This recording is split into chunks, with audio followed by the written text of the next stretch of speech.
Assalamualaikum Ustaz. Waalaikumsalam warahmatullahi wabarakatuh. Bagaimana pendapat Ustaz mengenai keuangan MUI yang banyak namun tidak banyak digunakan? Wow! Mengenai pembiayaan penggunaan keuangan mesti diatur dengan selektif, karena ini uang bukan punya ketua MUI, bukan punya pengurus, tapi uang ini milik umat. Penggunaannya mesti betul-betul dapat dipertanggungjawabkan, karena kalau tidak akan ditangkap oleh badan pemeriksa keuangan. Kalau lewat sekian ratus juta bisa ke KPK, dan kalau ini masuk pidana dituntut orang pengadilan, belum lagi di akhirat nanti akan dituntut di hadapan Allah Subhanahu wa ta'ala. Jadi masalah keuangan gunakanlah sesuai dengan hajat keperluan dakwah masyarakat. Setidaknya programnya ada 3. Pertama program dakwah, kedua program pendidikan, ketiga program sosial. Yang sosial itu paling tidak setahun 3 kali. Bisa dikelola masjid atau ormas atau apapun, kades, kadus, RT, RW atau pengajian. Ibu bapak kalau bisa setahun 3 kali dibagi kotak yatim. Pertama tahun ajaran baru bulan Juni Juli, kedua libur semester Desember Januari, ketiga mau puasa Idul Fitri, karena 3 stasiun itu orang susah. Mudah-mudahan tertolong, terbantu insya Allah. Adapun program pendidikan, pembebasan tanah, buat sekolah murah supaya semua dapat pendidikan yang layak dan baik. Adapun program dakwah, pengajian, tabligh akbar. Sekarang bulan Rajab, Isra Mi'raj, Sya'ban, nisfu Sya'ban, Ramadan, nuzul Quran, bulan Syawal, halal bihalal, bulan Zulqa'dah, manasik haji, bulan Zulhijjah, melepas jamaah haji, bulan Muharram, menyambut tahun baru Islam, Safar, Rabiul Awal, Maulid Nabi. Jangan sampai kosong dari kegiatan. Setiap bulan ada kajian besar, setiap pekan Jumat sore ada kajian. Jumat sore bagi 4. Jumat pertama akidah, wujud qidam baqa mukhalafatu lil hawadisi qiyamuhu binafsihi wahdaniyah qudrat iradat. Kalau tuan beli peniti disimpan di atas tas, kami minta kepada Pak Bupati, sudilah naik ke atas pentas. Naik Pak Bupati. Kan sejak menang pilkada ini belum pernah kita sepentas lagi. Kita mau mengulangi memori masa lalu Pak Bupati. Naik Pak Bupati.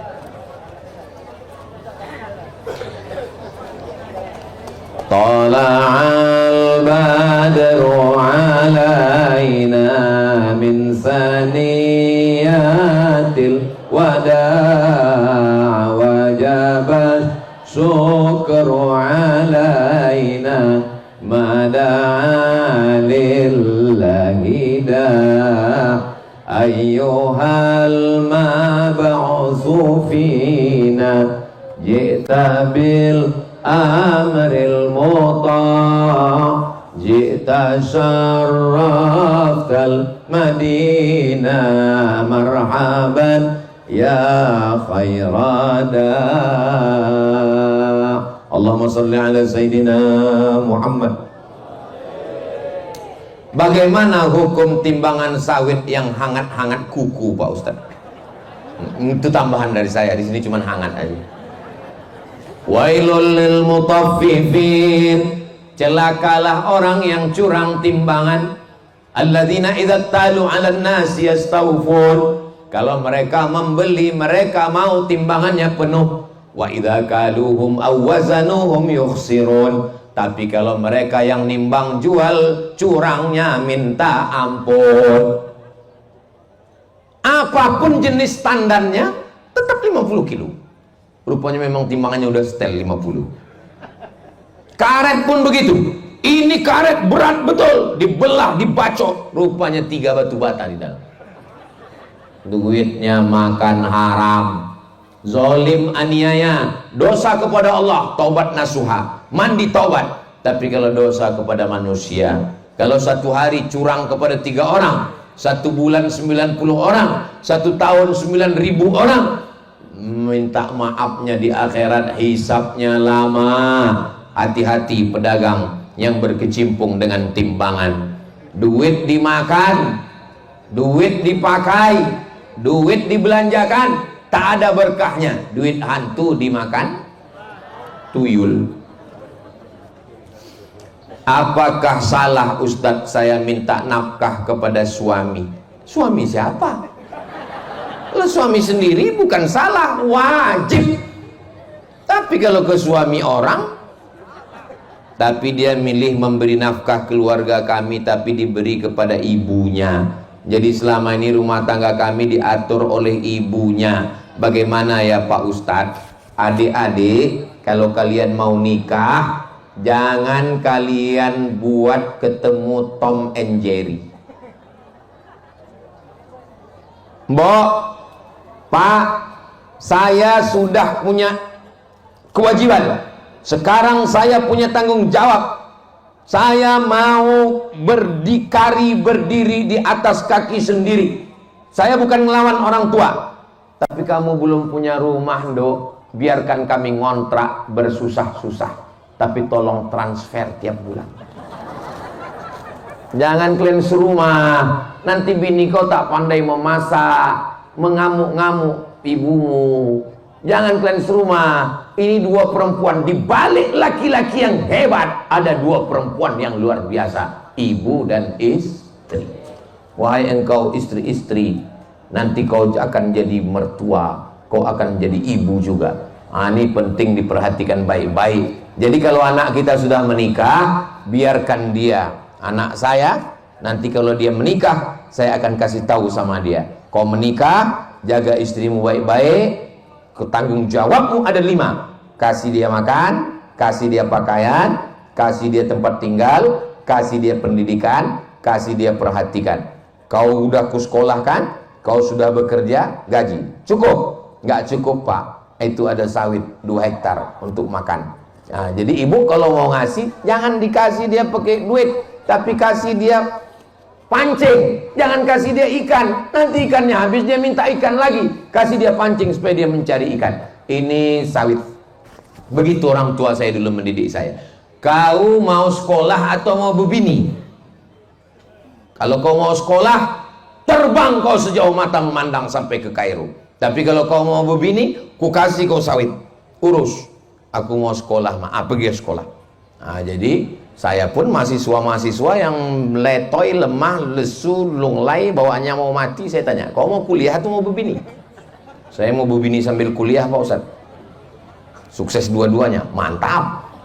Tapi kalau tidak bisa dua-duanya, pilih antara satu. Hidup ini adalah pilihan.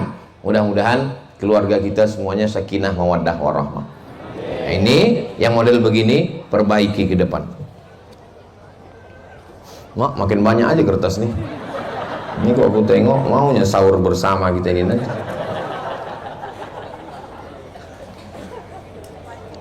Jika suatu desa sudah merajalela banyak kemaksiatan, apa yang akan terjadi dengan desa tersebut? Dan bagaimana peran pemerintah desa menindak pergaulan bebas, judi, slot, bentuk kemaksiatan lainnya? La ta'murunna bil ma'ruf, ajak orang buat baik.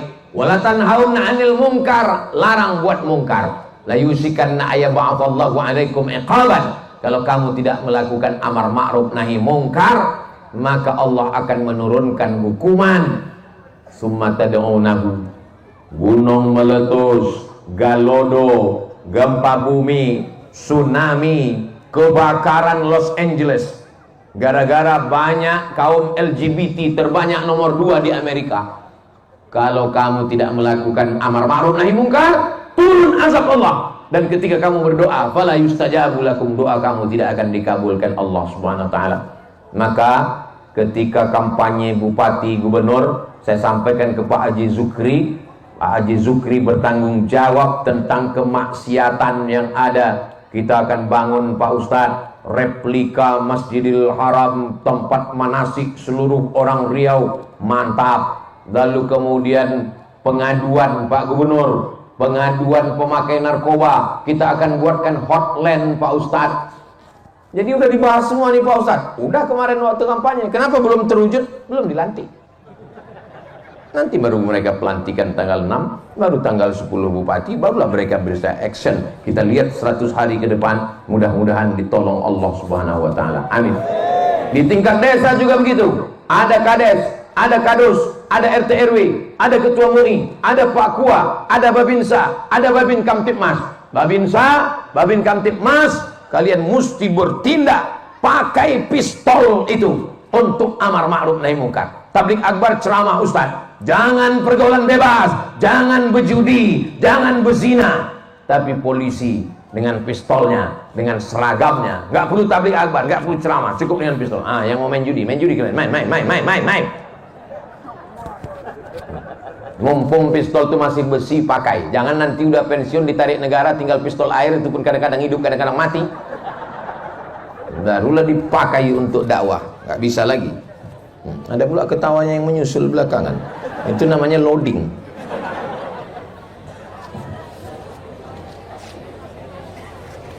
Seperti apa nisab zakat mal petani sawit Pak Ustadz? Karena sawit nggak ada zaman Nabi, maka sawit ini bid'ah.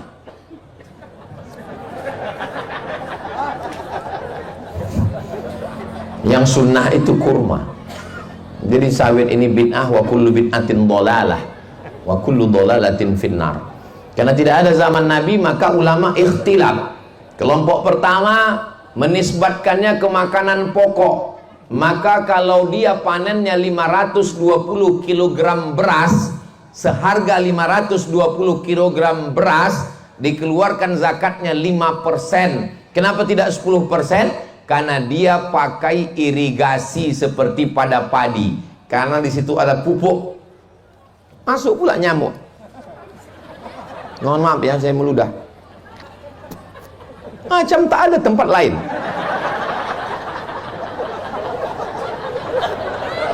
Banyak betul godaan malam. Tadi kumbang, ini nyamuk. Untung tak kumbang tuh masuk. Jadi pendapat yang pertama, kata dia, dikiaskan kepada makanan tanaman, maka tanaman nisabnya 520 kg, berarti 502 kg bukan sawit, tapi padi. Dihitung berapa 520 kg padi itu berapa rupiah. Kalau hasilnya sebanyak itu, waktu panen dikeluarkan 5%. Karena pada makanan 5% kalau dia pakai irigasi. Ini termasuk yang dikiaskan ke irigasi, karena dia pakai meruning, pakai dodos, pakai pupuk, pakai upah panen. Maka dia 5%. Itu pendapat yang pertama. Pendapat yang kedua, dinisbatkan kepada dagang. Karena tidak bisa sawit itu dikiaskan ke beras, karena beras bisa dimakan. Ada orang kampung kita ini mengunyah sawit. Allahumma laka sumtu wa bika amantu, ada? Tak ada. Itu bagi yang tak setuju dengan makanan. Kata dia sawit lebih dekat kepada dagang. Jadi nisabnya adalah 85 gram setahun. Jadi kalau hasil sawitnya itu mencapai 85 gram selama setahun, maka dikeluarkan 2,5%. 85 gram itu berapa? 85 gram emas, 1 gramnya 1 juta. Sebetulnya lebih 1 juta, tapi karena kita udah berkawan lama, 1 juta aja lah. 85 gram kali 1 juta berarti 85 juta. Husnuzon, kalau menengok dari ketawanya lepas ini, kalau ditengok ini paling sedikit ini 100 juta lah. Dari mana Ustaz tahu orang ini banyak duitnya? Dari senyumnya itu lepas. Kalau dia tak ada duit, susah ketawa lepas. Saya pancing beberapa kali sedikit. Kalau lepas begini, ini paling sedikit 100 juta ini. Berarti kalau 100 juta, maka zakatnya 2,5%, 2,5 juta. Jadi dihitungnya per tahun. Jadi kalau 1 bulan panennya 3 kali, 3 kali panen itu setelah dihitung-hitung dapat 10 juta. Berarti 1 tahun 120 kotor. Sebelum keluar untuk itu ini segala macam, langsung keluarkan 2,5%. Jadi kalau setahun dapat 100 juta total, walaupun beda bulan Januari, bulan Muharram dengan bulan ini, di total setahun 100 juta, keluarkan 2,5 juta. Kalau 200 juta, keluarkan 5 juta. Kalau 1 miliar, keluarkan 25 juta. Mudah-mudahan tahun 1447 ini semuanya dapat 1 miliar. Amin. Dari bunyi aminnya macam-macam tak yakin tengok. Saya lebih condong dikiaskan ke dagang. Tapi kalau ada yang mengkiaskan ke yang 5% tadi, itu tidak salah, karena itulah yang dipakai 2 fatwa itu dalam Majelis Ulama Indonesia. Seorang yang tidak berwudu setelah tertidur dan merokok, gimana pertanyaannya ini? Seorang yang tidak berwudu, ya tak berwudu dia, setelah tertidur dan merokok, sementara dia masih menjadi imam sholat. Siapa yang tidak berwudu, maka sholatnya tidak sah. La sholata illa biwudu. Tidak ada sholat kalau tidak berwudu. Kalau tak bisa berwudu, tayamum. Adapun masalah merokok, merokok hukumnya menurut Majelis Ulama Indonesia makruh.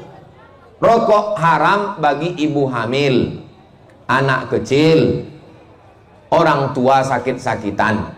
Adapun orang sehat makruh. Muhammadiyah, Mesir, Saudi Arabia keluar fatwanya merokok haram. 2 fatwa tentang masalah rokok. Ustaz merokok, saya tak merokok.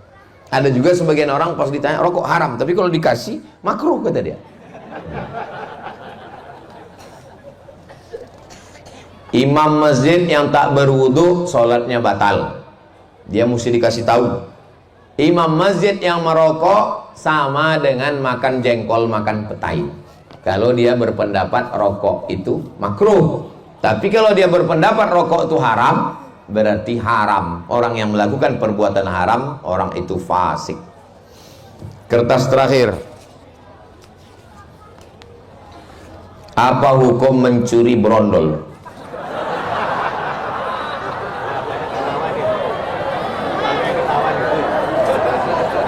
As-sariqu was-sariqatu faqta'u aydiyahuma. Pencuri laki-laki dan pencuri perempuan, potonglah tangannya. Masa nyuri berondong tangan dipotong Pak Ustaz? Maka kalau tidak cukup nisab, pencuri itu ada juga nisabnya, 1/4 dinar. 1 dinar itu 4,25 gram emas. Jadi kalau satu koin itu 4,25 gram, 4 juta, 1/4 dinar 1 juta. Orang yang mencuri 1 juta itu sudah kena potong tangan. Tapi kalau tidak sampai 1 juta, dia namanya dalam hukum Islam namanya tidak sampai hukum qisas. Bagaimana dengan negara kita? Negara kita negara hukum, maka dia mesti dijatuhi hukuman. Ada nenek-nenek mencuri 3 batang kayu jati dihukum 5 tahun. Tapi ada juga yang 300 triliun 6 tahun. Nah, gitu. Jadi terserah kalian lah mau mencuri kayu jati atau triliun. Nah, untuk di lingkungan masyarakat kita, bekerja samalah dengan Pak Kades, Pak Kadus, Pak MUI, Babinsa, Babin Kamtipmas, Banser untuk menjaga ketertiban, membuatkan aturan dan undang-undang supaya tidak terjadi. Masyarakat disadarkan dengan khutbah, dengan tausiah, dengan ceramah, menjaga lingkungan sekitar. Tapi masyarakat tak selesai dengan ceramah, mesti ada hukum. Maka Kades, Kadus, MUI, Babinsa, Babin Kamtipmas, Polisi, TNI, Polri duduk bersama Pak Kua. Mudah-mudahan keluarlah pasal-pasal hukum sehingga terjaminlah kita di kecamatan Kerumutan, Kabupaten Pelalawan, Pak Camat ada, Pak Bupati ada, Pak Gubernur pun ada. Mudah-mudahan Riau baldatun thayyibatun wa rabbun ghafur. Ala hadhihi niyah al-Fatihah. A'udzubillahi minasyaitonir rajim. Bismillahirrahmanirrahim. Alhamdulillahi rabbil alamin. Arrahmanir rahim. Maliki yaumiddin. Iyyaka na'budu wa iyyaka nasta'in. Ihdinas siratal mustaqim. Siratal ladzina an'amta. Hadiahkan untuk almarhumah ibu, almarhum ayah. Kita dapat, orang tua pun dapat. Assalamualaikum warahmatullahi wabarakatuh. Bapak, ibu, abang, kakak, adik, sahabat jamaah dimanapun berada, Ma'akalta fa'afnaita, makanan yang dimakan berubah menjadi kolesterol, diabetes, jantung, gula, dan lain sebagainya. Wa ma labista fa'ablaita, yang dibelikan ke pakaian, busuk, lapu, ketinggalan zaman. Wa ma tasaddaqta fa'amdaita, yang diwakafkan, disedekahkan, itulah yang akan kekal abadi. Rumah besar hanya menjadi kenangan, lapuk, berlumut, tumbang, tinggal. Ada kelas yang dipakai para penghafal Quran, itulah yang kekal abadi, mengalir pahalanya untuk kita. Hadiahkan untuk almarhumah ibu, almarhum ayah, kita dapat, orang tua pun dapat. Satu lantainya 4 kelas, totalnya 16 kelas, tempat santri belajar. Yang sekarang santri belajar di asrama. Asrama bisa dibuat kelas, tapi nanti pindahkan ke kelas semua. Mari kita support pembangunan, kirimkan semen, batu bata, kerikil, pasir, besi, dan lainnya melalui rekening BSI 767 7777 227. Sekali lagi 767 7777 227 atas nama Yayasan Pendidikan Hajah Rohana. Konfirmasinya jangan lupa ke nomor berikut 0811 6650 026. Sekali lagi 0811 6650 026. Berkah selalu, barakallahu fikum. Wassalamualaikum warahmatullahi wabarakatuh.